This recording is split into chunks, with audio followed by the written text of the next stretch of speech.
If you're ready for freedom from the grind, then passive income from real estate investing is the best way to get you there. If you don't know where to start or what to do next, then the Rent Roll Radio Show is the best place to get you there. Join us while we discuss the best practices, strategies, and mindset you'll need and give you actionable content to get you from where you are to where you want to be. Hey, Rent Roll Radio listeners, welcome to the show. As always, I'm your host, Sterling Chapman. Today, we are joined by David Sanford. So David has a pretty robust real estate background, and I'm super excited that we were able to connect and looking forward to hearing his story. So David, can you tell our listeners a little bit about yourself? Yeah, definitely. Sterling, I just want to first say, of course, I appreciate being on the show. It's great. I've been listening to your podcast a lot lately and got some really cool guests. I'm kind of honored to kind of join that list there. But thanks a lot. So, yeah. So I've been in real estate since about 2015. I got my first rental. It was actually a house that my wife and I owned, and we were moving into a bigger house, and we just decided to rent that house out. It was like around the same time I read like Rich Dad, Poor Dad. And so it was just the timing just worked out. So we rented that house out in 2015, 2016. We were like, this is pretty cool to make that cash flow. So we started saving up some capital, bought our second rental property, which is actually like our first true property, like investment property, because the first one was just a house we already owned. And then, yeah, we were like, this is pretty cool. So we kept saving up our money and buying more houses. And then, it was a slow growth. It probably took us about until like 2018. I probably only had like 8 houses just because, it was difficult to save enough capital. I hadn't quite learned like the power of using other people's capital and leverage that way. So it just took us a while to kind of grow. But yeah, 2018. I mean, a lot of people would say 8 houses in 2 years is not slow at all. It's so funny because I look back at like the goals I wrote down when I first started, and I wanted to buy like 2 houses the first year, and then was like hoping to buy 3 the next year. You know what I mean? It was like you. Yeah. I didn't realize like, oh wait, there's a cheat code here, and you can actually buy 50. Yeah, exactly. That's funny. I wish I had written down like my goals. I just started that recently actually. So, but it would be so cool to be able to look back to like my 2016, 2017 goals and just kind of see like I was really limiting myself. Yeah. But it's so true. So I started doing it in 2014. I started writing down my goals. Wow, that's cool. And then in the beginning of 2020, I started writing them down every day. So I've written down my goals every day for the last, or whatever that math works out to. I filled up several of the little leather-bound journals, just writing them over and over. And it's impactful, and you're right. And when you reflect back on it, it's very self-limiting, but you like give yourself credit for it. You know what I mean?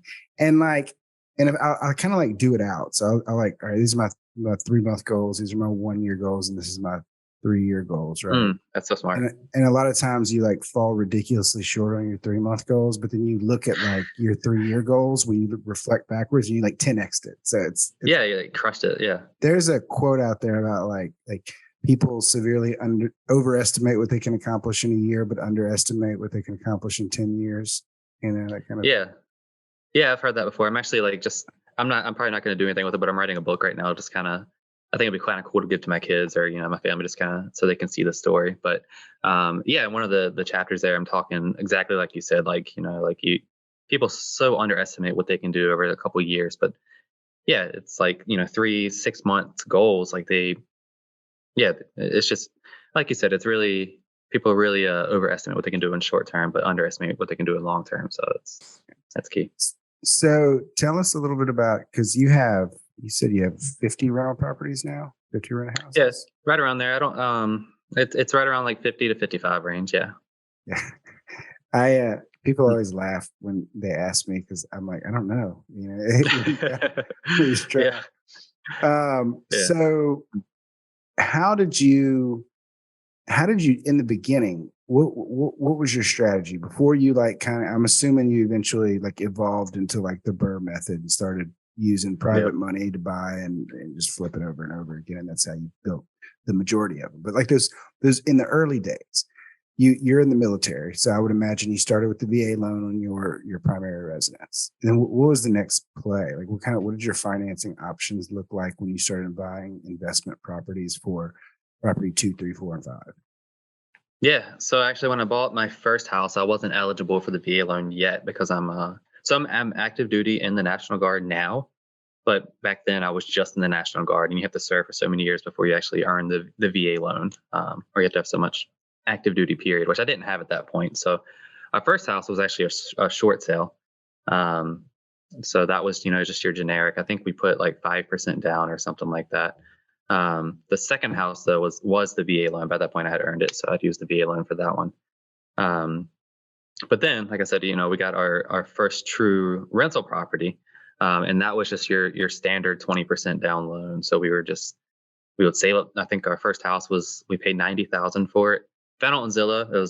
It cash flowed great, which in today's market it's kind of hard to find those kind of deals on the MLS. But yeah, I think we paid like $90,000 for that house, so we had to put down the $18,000. I put in maybe another $8,000 just in like some flooring and paint. But yeah, and we just kept doing that. We kept saving up till we had 20%. Like I remember asking my wife, like, "Hey, how little can I have in the bank? Like, how much can I spend over that amount?" And at the time, she was like, "Well, let's just keep like 5,000." And now I'm like, that was so dangerous. Like only keeping a $5,000. Anything over that, I would spend on real estate. But it worked out. I wouldn't suggest anybody kind of risk it like that. All's well that ends well. Yeah. So yeah, it was just our first couple loans. We would save up 20%, put it down, and then I think it was around like house like 6 or 7 or so that my lender taught us like the cash out refinance, which I didn't even know that was a thing up until that point. So once he introduced that to us, I think we cashed out like the very first rental that we bought, and we were able to pull out the 18,000 we put down, but we were also able to pull out like an extra like 12,000 just because of depreciation and everything. So then we were able to take that money to buy 2 more houses. And we just kind of went that way with the 20% down loans. And where are you located? Where do you live? I live in Central Virginia, Richmond. Most of my portfolio is right around like the Richmond surrounding cities in Virginia. And then I've also recently just started buying out towards like Virginia Tech out in like Roanoke, Blacksburg type area. Awesome. So what do your rental properties look like from a numbers perspective? Like what do they rent for? What is your financing cost? How do you underwrite like this is going to be a good rental property? And then in hindsight, has it worked out the way that it did initially in your spreadsheet? Well, so generally when I look at a deal, like the first thing I look at, so I raise capital now, I don't use my own money. So I try to keep my all-in cost at 70% of what the house will be worth. I think that's a pretty common formula. And it's just, I think that's a safe formula to use because I know like my lender will do 75%. I've got one lender, he'll do 80% of, the value of the house. So I kind of build in that buffer in case like you're seeing right now, houses I bought 3 or 4 months ago, they're not quite worth what they were. Yeah. So I'm just very like thankful that I'm buying at 70% because so that way I have like a buffer there in case the market does kind of take a dip or something like that. But it goes to refinance the property and pay it off. But so that's probably the first metric I look at is just make sure it's 70% all in. I used to focus heavily on like the 1% rule for the rent rate. I wanted it to be 1% of my all in cost. Now it's a little bit more difficult to find that recently. I found. Because I buy primarily from wholesalers. So, I'm not getting like the steep discounts that if I were to do like my own marketing, I could get. But so same. I've never done my own marketing. I've always thought about it. I've just never gotten around to it. I bought everything I've ever bought from wholesalers. So what about, and I think, I'm with you there on the 70%.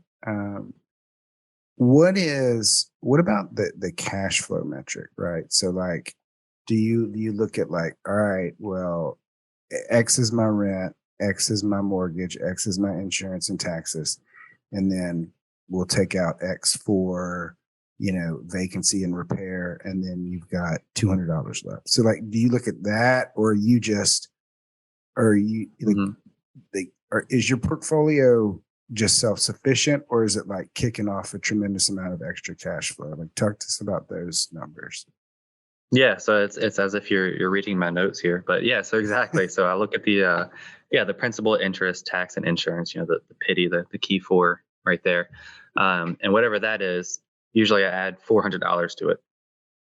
So I find out, I've got like a little online calculator where I can type in, the purchase price, the interest rate, the how many years the loan is going to be, and it'll tell me how much the payment will be. So usually I add $400 to it, and if I can rent it for that, I'll go to like Zillow to see what the rental estimate is, or Rentometer. So Just all these. you add $400 to the principal, interest, taxes, and insurance. Yep. And so, And that.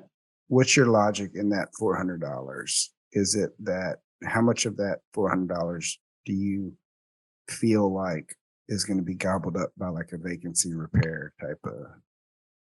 Yeah, on average, I'm probably pocketing 150 of that 400 because so much goes to like property management, vacancy expenses, CapEx, things like that. So that's kind of why I do that 400 metric, because I know like 8% of the rent's going to the property manager. I know it's probably gonna be vacant. Well, hopefully I don't have turnover like that, but at least a month, a year or so. So that 400 kind of builds in that buffer. So it's not, across the portfolio, it's not producing like a ton of income, ton of cash flow, but I'm positive on everything. So it's kind of more like the long-term wealth game at this point. Yeah, that's same. So like people see how many rentals I have, and they're like, "Oh, well, you can just go sit on the beach." And I'm like, "Well, it doesn't Yeah. not Yeah. quite yet." You know what I mean? Like, it doesn't really work that way. Like, it's all it's all self-sufficient. It's all paying for it, but there's just so many other costs. I mean, Yes. it's great that I have them, right? They're building long-term wealth. They're appreciating. They're paying down debt. Like, that's all cool, but the cash flow that we're actually seeing. And you know what?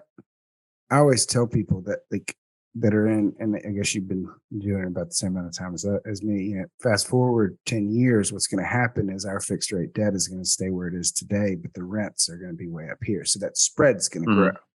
Yeah, over time. Yeah, especially these past 12 to 18 months. Like the amount of rent I can get for a house. Like my property manager emailed me yesterday. She's like, "Hey, I just want to let you know we filled this unit at 1,050." Which when I bought the house initially, I was the rent was 750. I was happy. Right. Yeah, so it's went up $300. So did you always have a property manager? No. So now I'm full time in the military.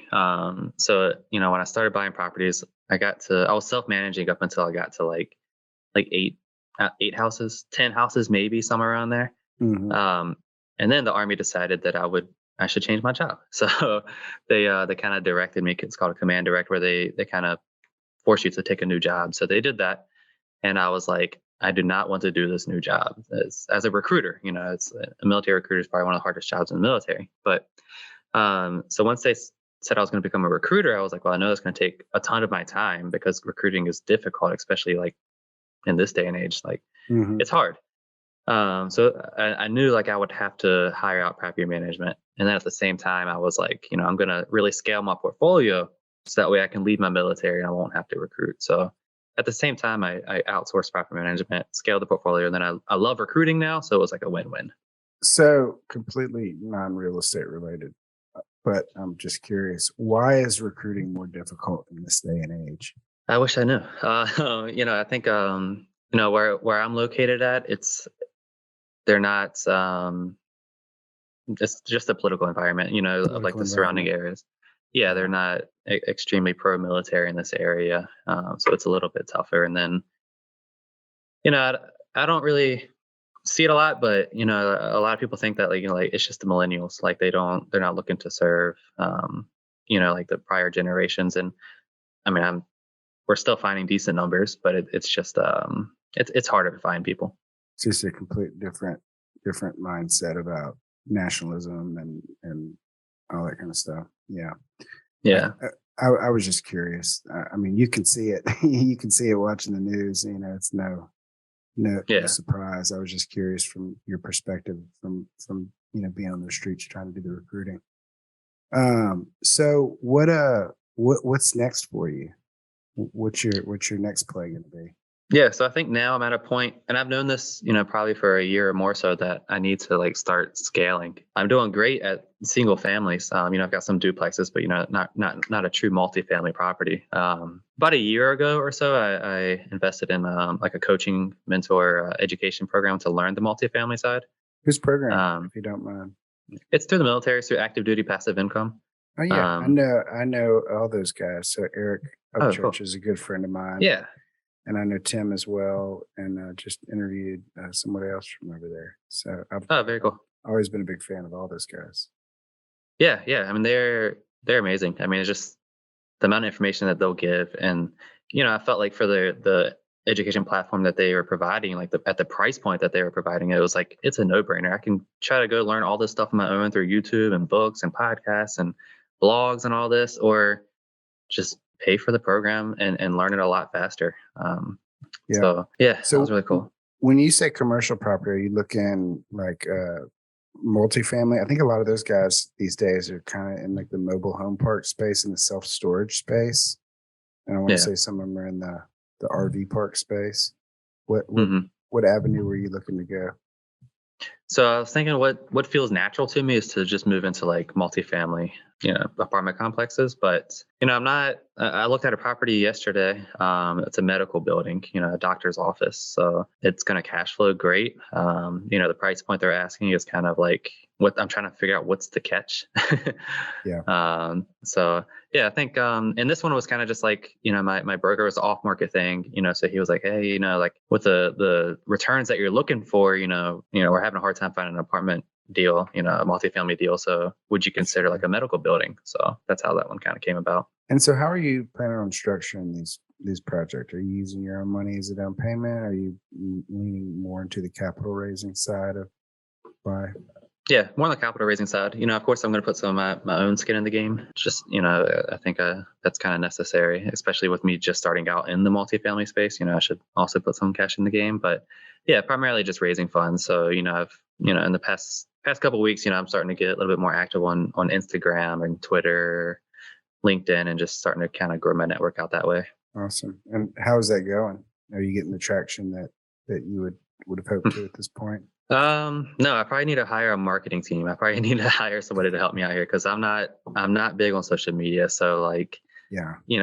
The quality that I'm posting is pretty. You can tell I don't have a marketing team, and then I'm kind of doing this all myself. But it has worked out. I've probably raised, like I said, I've been on posting, on social media for about 45 days or so, and I've got close to like 300,000 that I've raised so far. Nice. So, So what I find and ultimately what we'd like to do right with the social media and with active campaign and with our websites and is we would like to create this fly trap that attracts people from across the country and just drives people to our site and signs up for our drip, our lead magnet and nurture them with their drip campaign. And then we're just churning in investors from all over. And I've spent all that money and I've got a marketing director and we you see me posting all the time, but yeah, I don't know that I've ever had an investor like go through that process. Like, I don't know that I've ever gotten like a cold investor. What it has done is it has given me an extreme amount of credibility with my natural market and the referrals that they go. So like, what I've gotten since I've started doing that, I've gotten a lot more investors, but it's not from like there. It's not like some random guy in Pittsburgh like sees my lead magnet. I need to download that. And what happens is like my cousin's realtor's brother sends me like his cousin, and then he hops on crestwoodcapital.com and goes, oh, this guy looks legit. You know what I mean? Or they check out my Instagram and go, oh wow, look at all this content he's providing. So like it's weird. All the activity is it's definitely working and growing my investor base, but like not in its intended function. Yeah, not the avenue that you thought. Yeah. I mean, I was talking to a friend the other day, and it's like I said, I'm new to social media, so posting is just kind of like I'm still in an awkward stage where I'm like, nobody wants to see my face. They don't want to hear me talk. So I haven't quite gotten over that. But I was talking to them. I'm like, well, it's what held me back for a long time was because I've got, and I mean, You can look at these real estate guys that I've got 900 friends in common with that I've met at the, the conferences and stuff. And you're afraid to say something stupid in front of them. But reality is they're all trying to do the same shit you're trying to do. So it doesn't really matter what you say in front of them.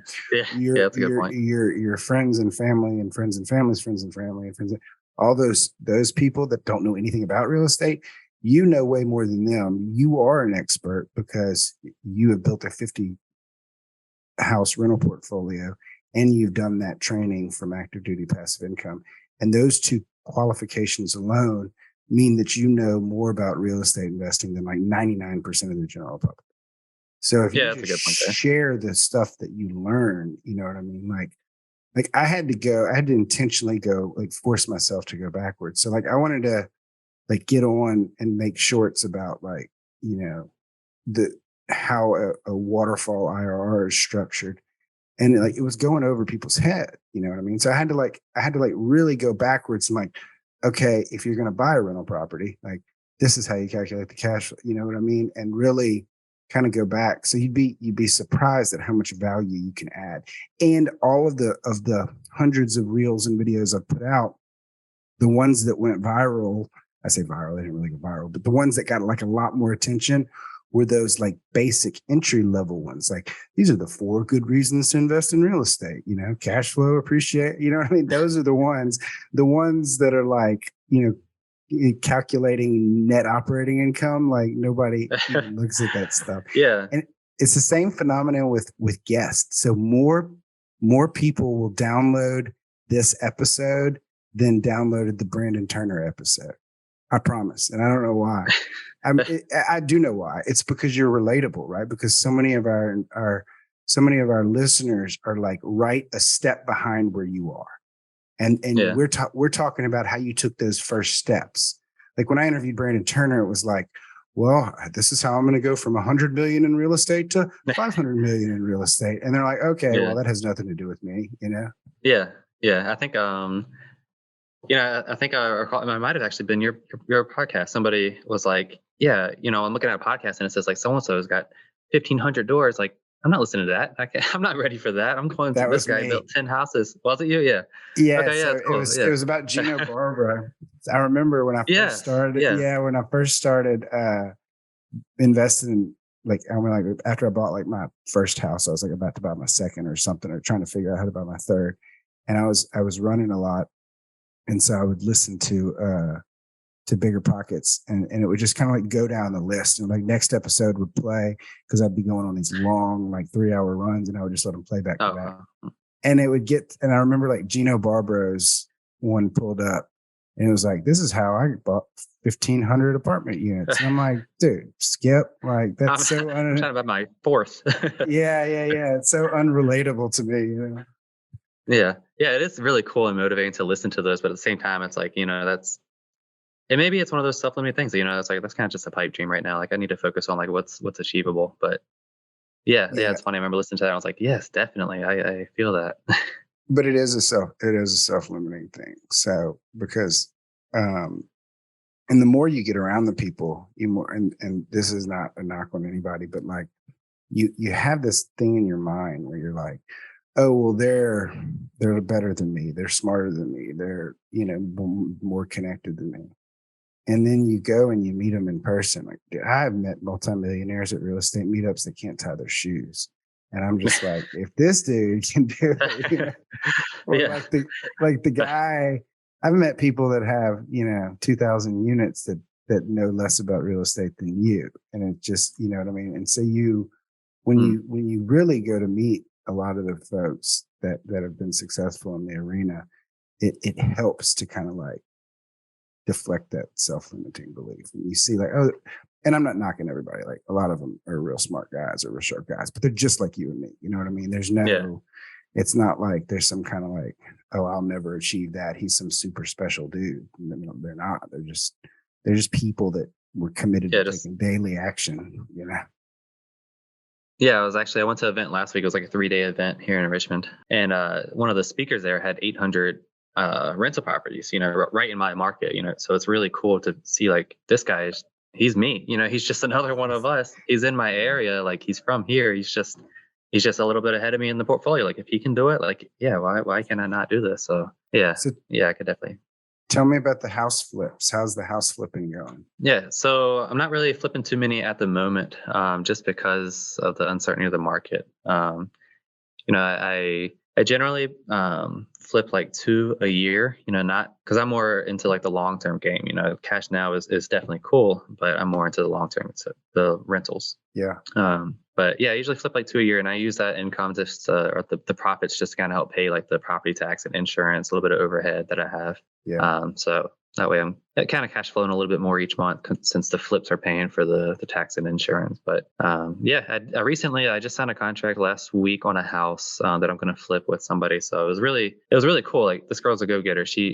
I did like every single day for 30 days. I did like a live video just talking real estate. And I noticed like over the course of like a week or two, she was like liking these videos, like a couple videos a day. And then I was like she's really like every day diving into these videos. And then it was like 2 weeks later, I noticed she had like pretty much liked every single video. And then she shot me a DM and was like, hey, would you be comfortable partnering on something? Because she's overseas, she's not local. So I was like, yeah, if you find the deal and, maybe find some capital, we'll partner on a deal and I'll kind of walk you through the process. So, and she did that. I mean, within a week, she found a solid deal. She had the capital raised and she was like, hey, let's flip this. So this is actually like the first flip that I've done in a little while. Awesome. Yeah. Well, I am flipping too many houses right now.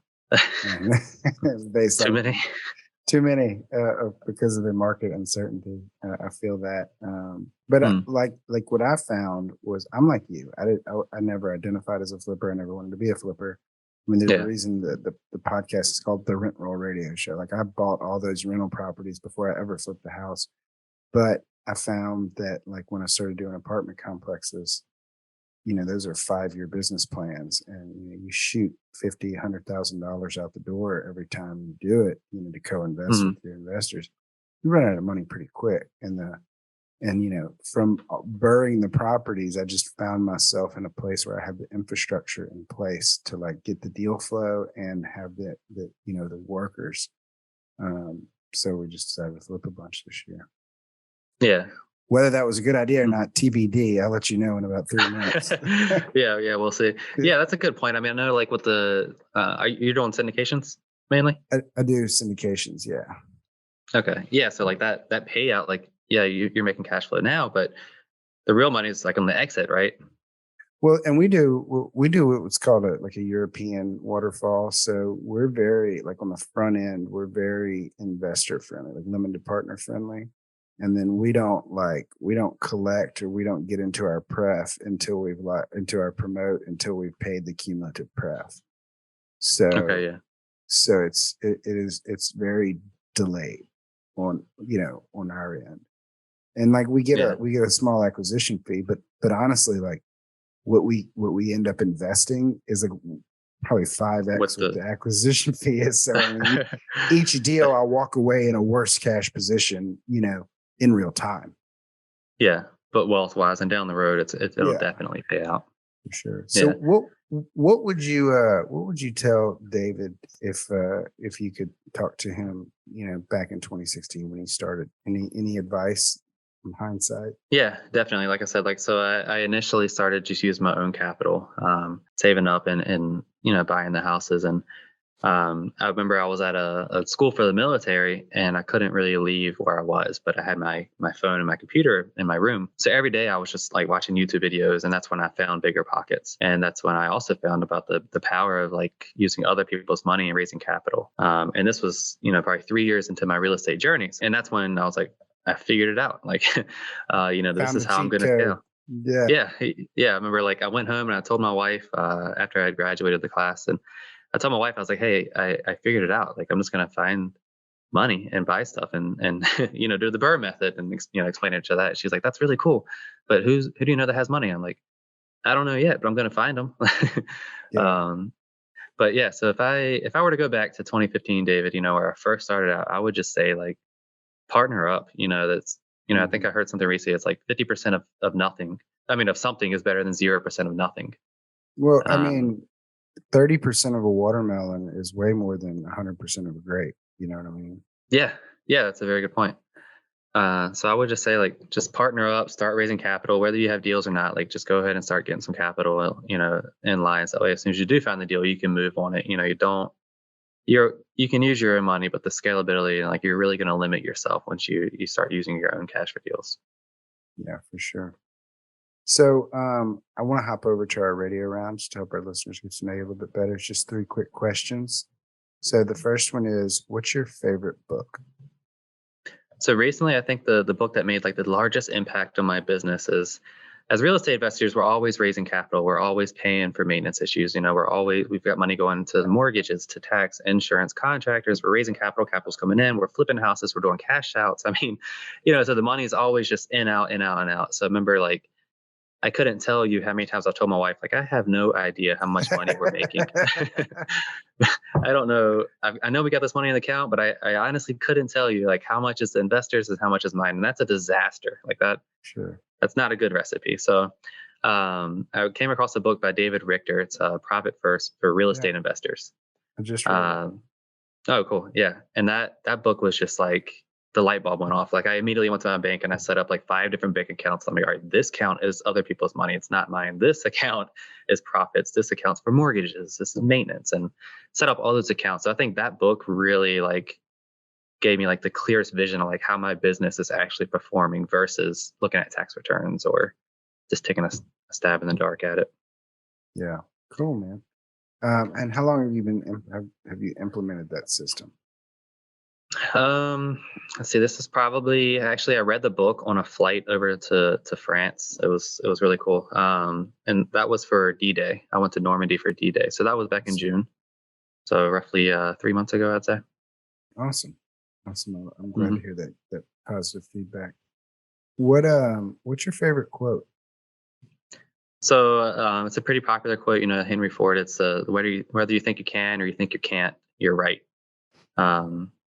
And I think that's just a very powerful quote. It's a lot of this, the first thing in the Active Duty Passive Income, the education that I went through, the very first thing they talked about was just mindset. And I think for all, whether you're buying single family apartment complexes, storage units, whatever it is, like you have to be in the right mindset to know that you absolutely can do this. That's definitely my favorite quote there.